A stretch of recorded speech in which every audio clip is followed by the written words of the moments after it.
Docteur, ils n'arrêtent pas de se battre. À la maison, tous les jours, c'est chien et chat. On aurait tellement aimé qu'ils s'entendent bien, puis qu'est-ce qu'ils vont devenir plus tard?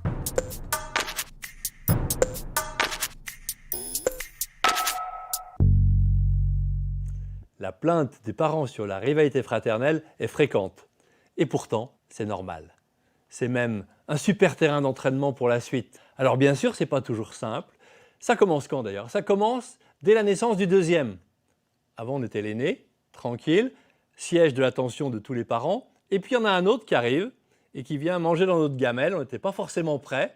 C'est le début d'une histoire pleine d'intensité, avec des moments forts, avec de la passion, avec parfois de la rancœur, mais une histoire qui va être un super terrain pour la suite. Et d'ailleurs, on sait que l'existence de relations fraternelles intenses est très prédictif de bonnes relations sociales par la suite, qui n'exclut pas que les enfants uniques vont bien aussi, parce qu'ils ont été obligés de créer des relations amicales plutôt que les autres. Le problème, c'est qu'on ne choisit pas sa famille, comme disait Maxime Le Forestier. On choisit ses amis.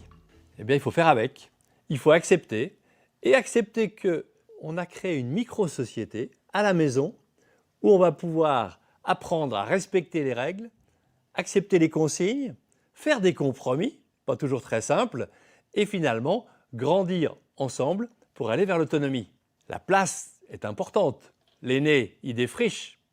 Il a transformé des adultes en parents et des parents en grands-parents. On le décrit comme leader, autoritaire, certainement un peu plus anxieux que les autres.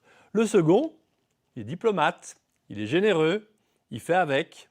Quant au troisième, souvent c'est la voiture balai, celui qui termine l'ensemble, on ne sait pas s'il y en aura d'autres après, il est considéré comme espiègle, charmeur, et puis il a plusieurs personnes qui s'occupent de lui, donc il joue un peu de tout ça. Toutes les situations fraternelles sont intenses, avec des points forts et des points faibles. Les parents me disent « mais il y a beaucoup de zones d'ombre » et j'aime bien leur rappeler qu'il n'y a jamais d'ombre sans lumière.